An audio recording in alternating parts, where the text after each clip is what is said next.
Hey, welcome back to Grit Gym. It is Wednesday the 27th. It's Wednesday the 27th. Fair warning, Grit Gym will be closed 1 month from today. It's the only time of the year that we close down for 2 days in a row because we are all going to the summit in Chicago, and we're going to become better coaches and come back with a bunch of new knowledge and be better at what we do. Today we're going to go over the magic of recovery. All of the stuff that you do in the weight room, all the stuff that you do in your life, all the stuff that you do to improve yourself doesn't actually get you the thing. It doesn't actually happen in that. You don't lose fat while you're in the weight room. You don't lose fat. You don't gain strength while you're lifting. You gain strength while you are recovering. It's where all of the magic happens. And you're going to see that as we get down into the nitty-gritty details of the following thing. But what I want you to keep in mind throughout this whole thing, well, it doesn't matter what I want you to keep in mind, but for you, it's for something for you to keep in mind. You can choose to take this perspective or not. I don't really care. But as you go through this presentation, you are going to see that there is no such thing as being overworked. There is no such thing as being overtrained. However, there is such thing as being under-rested, and there is such thing as being under-recovered. And I'm going to give some examples to when we get into that. Also, if you are not on the Grit Gym newsletter, we just sent out a newsletter. We're going to have 2 events coming up. One is in July and one is in August. You want to be here for both. In July, at the end of July, I think it's July 21st. I don't have my calendar for the next month set up yet, but I think it's July 21st. You can fact check me on this one. Events, we're going to do bring your own flotation device, and we're going to float from, so we're going to do an event. It should be really fun. So bring your paddle board, bring your canoe, bring your kayak. Food will be provided, drinks will be provided, and we're going to go from Hills, Iowa to Riverside, Iowa. If you go really fast, it's about a 2-hour trip, and if we go really slow, it's quite a bit slower. Hey, Emily, how are you? You should travel to Iowa and go with us on this float. And then in December, we're going to have the Move Strong Games. The Move Strong Games are any athlete, any amateur, anybody that wants to come and do the Move Strong Games. I think they're going to be really exciting. What we're going to do, like for instance, one of the events is a medicine ball shot put, and we're going to do one with your right arm. We're going to do three reps with your right arm, mark your furthest throw. 3 reps with your left arm, mark your furthest throw, and then we are going to average out that. So if you threw a 50 on your right and a 30 on your left, your average would be 40. So that would be your score for that. And then we're going to do a few other, so we're going to do deadlifts at 120% of your body weight for 30 seconds to see how many reps you can get in. Just a friendly, cooperative, fun, competition, I guess you can call it, that we're going to do at Grit Gym in August, at the end of August. So hopefully it's a nice and warm one, so we can get out there and really get a good sweat going. But what is so those are a couple of the events that are coming up that I really encourage you guys to sign up for. But anyway, what is the deal with recovery? Why is it where the magic happens? Why do I say that you don't get stronger when you're in the weight room? Because you're lifting weights, right? You're putting that stressor on your body. Like, why wouldn't you get stronger? Isn't that how that works? Now the reality is that is not the case. The magic, the strength gain, the fat loss, all of the good stuff happens while you're recovering, because while you're training, you're putting the stressor on your body. You're actually giving your body like these micro damages, let's call them. You're harming your body so that your body will go, oh, okay, well, since you're going to do that to me, I'm going to give you a little bit of this to deal with it better. And because that little bit of this was getting a little stronger, that little bit of this was dropping some fat, the little bit of this was increasing your aerobic capacity. Whatever that little bit of this stressor was, your body's going to give you something back to deal with it. So that's where the magic happens. You don't lose weight while you're in the gym. You don't lose fat while you're in the gym. You don't get stronger in the gym. You don't get in better shape while you're in the gym. You create a stressor. You create a stimulus, and that stimulus then makes your body respond. And when you respond, you respond in the recovery afterwards, and that's where all the good stuff happens. That's the magic. That's what you want. And when I say you cannot be overtrained, now this sounds crazy because like people overtrain all the time. They get injuries because they've been doing too much. You look at young kids and they're having Tommy John surgeries, and they're having Osgood-Schlatters, and they're having Severs, and all these different kind of things. Not seizures, Severs. It's a different thing. I shouldn't have brought it up. But you have these people getting injury after injury after injury, and you say, well, maybe it's because they're overtrained. Well, is that the case? Now, At Grit, we really monitor people hard. We ask them questions before they start their workout so that we can monitor it, and we have to because we take a huge amount of responsibility with the people that we do have. Number one priority at a Grit gym is to prevent training-related injuries. That's the number one thing. Nothing stops progress and motivation like an injury. The number two priority at Grit Gym is to prevent injuries outside of the gym. So what kind of things can we do to make their tissue so durable and make their body move so well that they never get injured, even if they were to fall down or do something traumatic? That is the second priority. The number three priority is actually get to the goal that they want to get to. Okay, so it's a little bit of that give or take. Like, people come in with a goal, but they're not going to get to that goal if they get injured. So I have to do those first two things to make sure that they don't get injured. So it could be, so people usually get injured for a few different reasons. One of the main reasons is poor exercise prescription. You see that with CrossFit, is that they put these they give exercises to people that it's inappropriate to do for that individual. So like a person that doesn't have enough overhead shoulder motion, overhead shoulder flexion to be more specific, and they're doing snatches or they're doing chin-ups, that should not be the case. It's just going to tear up on that shoulder. It's going to cause an injury, right? So poor exercise prescription. There's a bunch of other ones, but today we're talking about recovery. Poor recovery leads to injury. And most people say, no, that's overtraining. They overtrained. They did too many reps.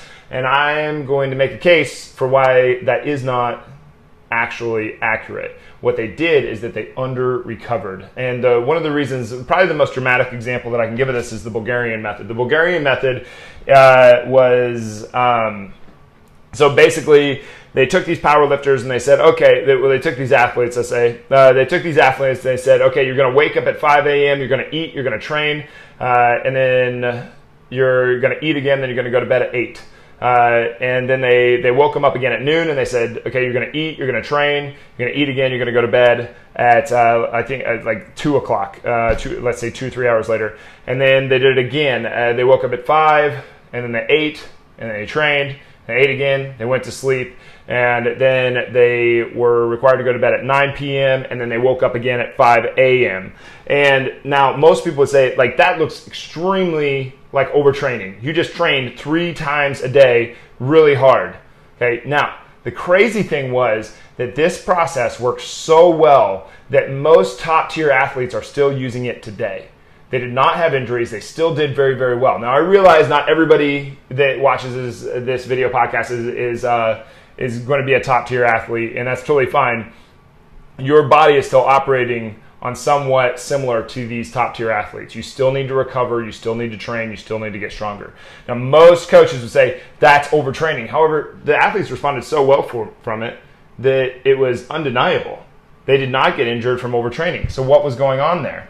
The reality is that they were sleeping from 8 to noon, that's 4 hours. And then they were again sleeping from 2 to 6, that's another 4 hours. Then they were again sleeping from 9 p.m. to 5 a.m., that's another 8 hours. That means that they were sleeping for 16 hours per day. That's a massive amount of recovery. Sleep is your greatest tool in the recovery game. You can relax, you can spend time relaxing and just hanging out in a very parasympathetic state, and get some recovery from that. It's going to be very good for you. However, it's not going to trump sleep. Like, actually going into that deep sleep is going to be very good for you. And these people were training hard enough that they needed 16 hours of sleep to be able to recover. So was that overtraining? No, it wasn't overtraining. They were recovering 16 hours per day. And this overtrained thing, and now I hope that establishes that you cannot be overtrained, that overtraining is just a silly idea that just isn't going to happen. But this under-recovery thing, this being under-rested, under-recovered,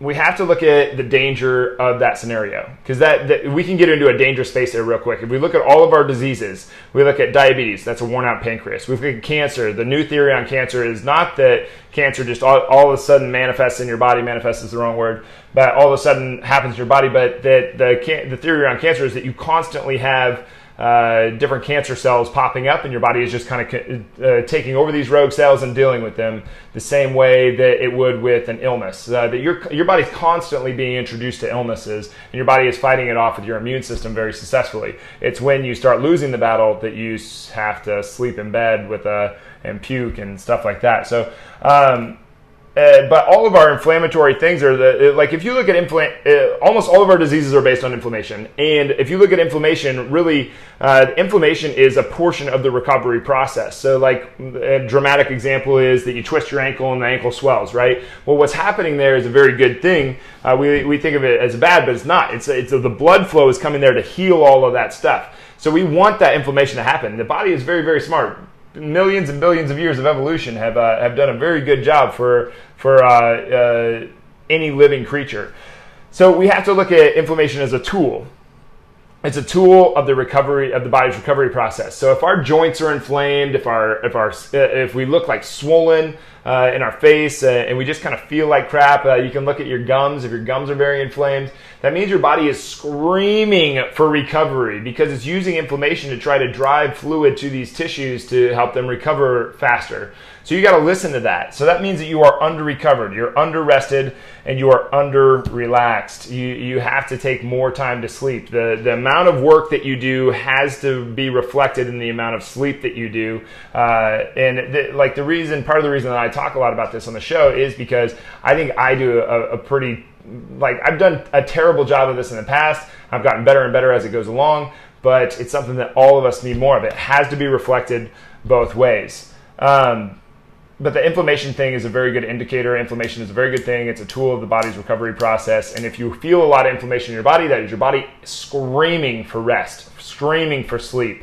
And if you want to think of a very dramatic example, we don't die because we went too hard. We don't die because we worked too hard. We don't die because we lived our lives too hard. We die because our body started to lose its ability to recover. We age because our body lost its ability to recover. If you look at, to make a funny example, if you look at Marvel and you look at the character known as Wolverine, who's one of the best characters of all time in X-Men and Fox, actually, when the real movies came out, and Hugh Jackman ruined the character, and it's really upsetting. Don't get me talking about that. But so Logan is the Wolverine character, and his strength, his power is that he heals almost instantaneously. Like he gets his arm chopped off and it grows back.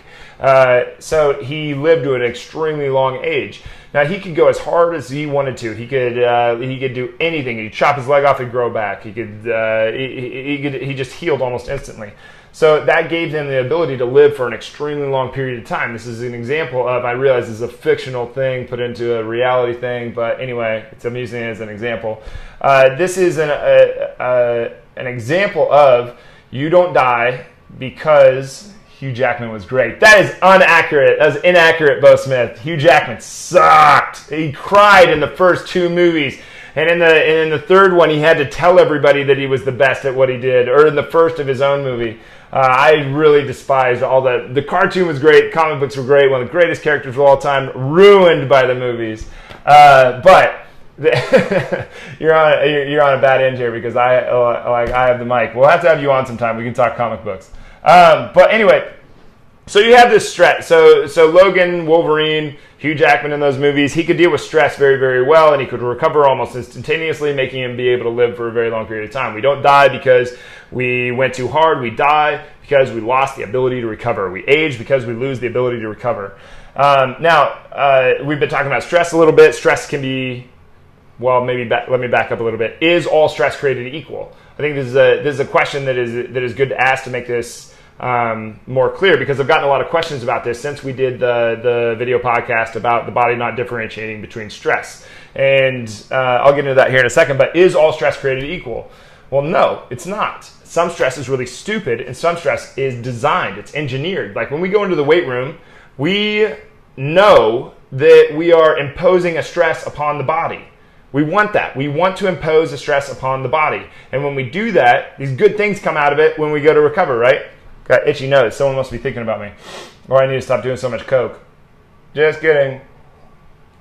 All right, so we're imposing the stress upon the body so that in the recovery phase, this good thing, all this magic happens, and we get bigger, we get stronger, we get faster, we get more injury-proof, we become more durable, we lose more fat, our metabolism is stronger, like our body actually produces our hormone profile is better. All these good things happen when we do the strength training and when we do the Move Strong Matrix. I very much encourage you to go back and look at the Move Strong Matrix videos. We'll do another one of those on Friday. But is all stress created equal? No. You can have a fight with your significant other. You can stub your toe. You can do like having a fight with your significant other is completely unnecessary and is completely unreasonable. You can sit around. Have you ever done this? Tell me if you've done this, because I know that I have. It's a completely ridiculous thing that almost like basically everybody does, whether they want to admit it or not. Is they'll be walking around their house completely alone, haven't talked to anybody yet that day, yet they're remembering something from 10 years ago that happened, and they're pissed about it in this moment, even though it happened 10 years ago. All right, so that's a situation where that's an unnecessary stress. It's an unnecessary and unreasonable stress. Like let's say, like I've had, this is I think my second or third cup of coffee today. That's about the max that I'm going to have in a day. But when you get to your 7th, 8th, 10th cup of the day, now you have an unnecessary stress in your body because your body's trying to get rid of that caffeine that has now become toxic in your body. Up to 3, you're good. What about stretching your joint past a point where it has the ability to maintain its integrity? That is not good stress. Now that's bad stress. So is all stress created equal? No, because we have the weight room stress that is engineered. We have the aerobic, the anaerobic, the alactic, the glycolytic. We have the mobility, stability, stiffness training. We have all of the strength training, the power training, the speed training. We have all that stuff that is engineered to impose the stress upon the body. That is designed. It's planned. That's a good stress. It's a smart stress. It's what we're trying to do. Whereas a fight with your significant other is a stupid stress that is completely unnecessary. So is all stress created equal? No. However, your body doesn't differentiate between the two. Your body doesn't differentiate between those two types of stresses any more than it would differentiate between a gunshot and a knife wound. You get shot with a gun or you get stabbed with a knife, your body is just going to go into healing mode. It's not going to be like, oh, gunshot, better do X, Y, Z. It's not going to go, oh, knife wound, go do ABC. Same protocol. Inflammation, heal. It's going to throw as much blood at that thing as it possibly can so that it can heal it. So your body does not differentiate between stress. However, all stresses are not equal. So you have to consider that a fight with your significant other, a really hard workout at the gym, both of those are stressors. So we have to take that into consideration when we go to our recovery. Like a hard day at work, a really hard workout, you come home, have a fight with your significant other, and then you crawl in bed and you're still pissed at the other person, and you're not going to have a very good sleep, so you just under-recovered, right? So the next day, your workout, your work, your everything is going to be affected by that thing that happened the day before because you are under-recovered. It is not about how hard you went. It was about how much you recovered. They have to reflect each other. This idea that you can overwork yourself is just it's kind of an insane level. I think what it really is a way to try to convince yourself that mediocrity is okay.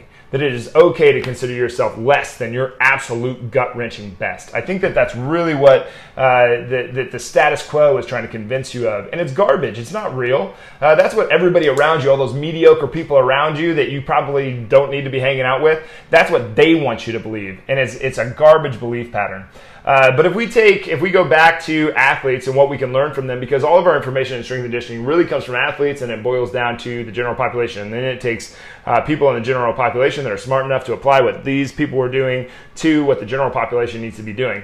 Like an Eddie Hall, who's the strongest deadlifter in the world, he's not going to reset the world record 4 times a year. It's just not going to happen. If Usain Bolt, I realize that he's retired and everything, but let's say at his peak, if he would have tried to run 4 100-meter dashes in one day, he'd be trashed for like 2 weeks. He wouldn't even be able to get close to his best time. They're building this stuff up. And the real question that I want to pose to anybody out there and to really think about this one, if you had a world-class racehorse, would you keep it up really late at night? Would you only feed it fast food, tell it nasty things, and breathe down its neck about silly bullshit that doesn't need to happen? And would you do all that bad stuff to that horse? Like, that's the question. Like, would you feed that horse? Like, you had this $1 million racehorse and you just treated it like garbage. Would you do that? And so the question is, then why would you do that to your own body? why wouldn't you treat your own body like it's that $1 million horse? Get it rested, feed it good food, put it through good workouts, tell it nice things, and make sure that the stressors that are going into that are engineered and positive and progressing in a good direction. Because all these stresses that we talked about so far, they're going to affect your body.